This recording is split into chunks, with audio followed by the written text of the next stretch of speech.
Hi, so this is Escape from Reality by Neil Watt. It had been a cold, dreary autumn evening in Queens, New York. Standing at the shop counter, Lawrence looked into space in a vain attempt to divert his mind from the shelves of the vulgarity surrounding him. He had intentionally taken this job at Explosive Tingles as a part-time college student, but he had ended up dropping out, and this had become his prison. He grunted lightly. "I'll take this and want half of an hour of the show." A slightly embarrassed-looking old man placed a large container of lubricant and collection of magazines on the counter. Lawrence scanned at the merchandise, mentally calculating as he owed, and while scrutinizing some of the content. "Sir, we actually have an offer on lube at the moment. You may purchase 2 large bottles and get 20% off the second one. Would you be interested?" Lawrence, not being conspicuous employee of Explosive Tingles out of pure altruism. The 20% deal was in fact one of his many scams. The man considered the question.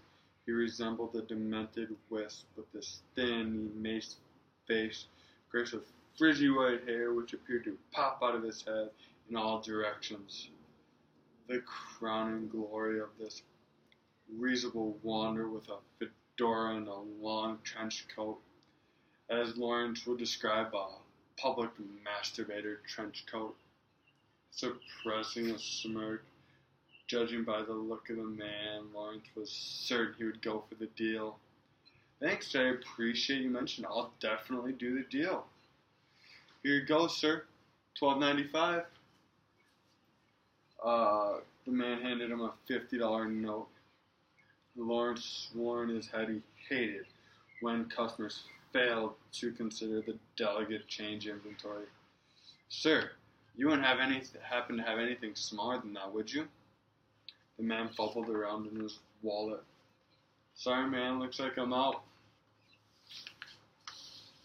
Lawrence smiled at the man and said, "No problem, sir." Whistle cursing, the man pricks inwardly. Another happy thought, Lawrence grinning as he removed the winnings from his till. He looked around the store for other customers had since come in. Peering up at the sex-themed clock on the wall, Lawrence could see that there was a small hand was pointing down at one, up at one, and the big hand was down at the 6. It was 1:30. He had 1 hour left before the shift ended. Drawing in breaths, he started reading his self-help book, entitled, somewhat originally, "How to Get Rich."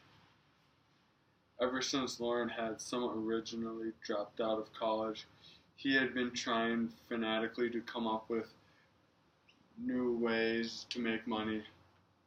He had an intense underlying desire of becoming wealthy. He was determined to do anything to escape the malice that hung over his life. Having spent countless hours religiously reading the life story of a well-known rich people, self-help guides, business manuals, making painstaking effort to absorb any relevant wisdom, he was still very much not rich.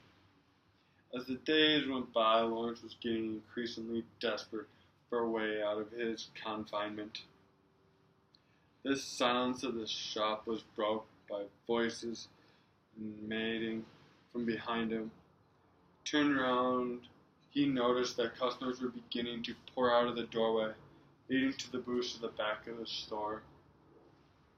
The show might be over, but Lawrence's work was just getting started.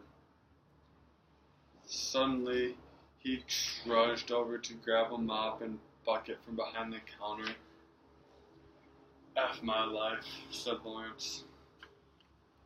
He cleaned up was a slow, painful affair, a war attrition. To Lawrence, his mop was his heavy artillery. The sterilization agents were his air support. He soldiered on, sweeping the bruise for sign of bloody fluids before neutralizing them with assortments of cleaning materials. After what seemed like an eternity of agony, his task was complete. He said goodnight to the girls before shutting down the shop and beginning his long walk home, relishing the temporary repetitive from his duties. Each step Lawrence took away from his accursed workplace was that much lighter. Each thought was much brighter. Just as his thoughts were beginning to drift away from his daily drudgery, he was brought back to sober reality by a sharp pang coursing through his body. He had walked straight into an impressively shiny motorbike which had been parked oddly across the sidewalk. How rude! Lawrence thought, whistling, still reeling from the self-inflicted blow. He made to begin walking again before noticing the keys were still in the ignition.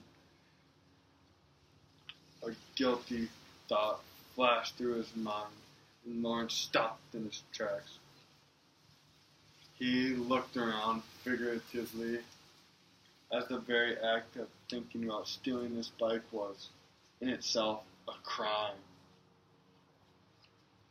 Lawrence considered his options.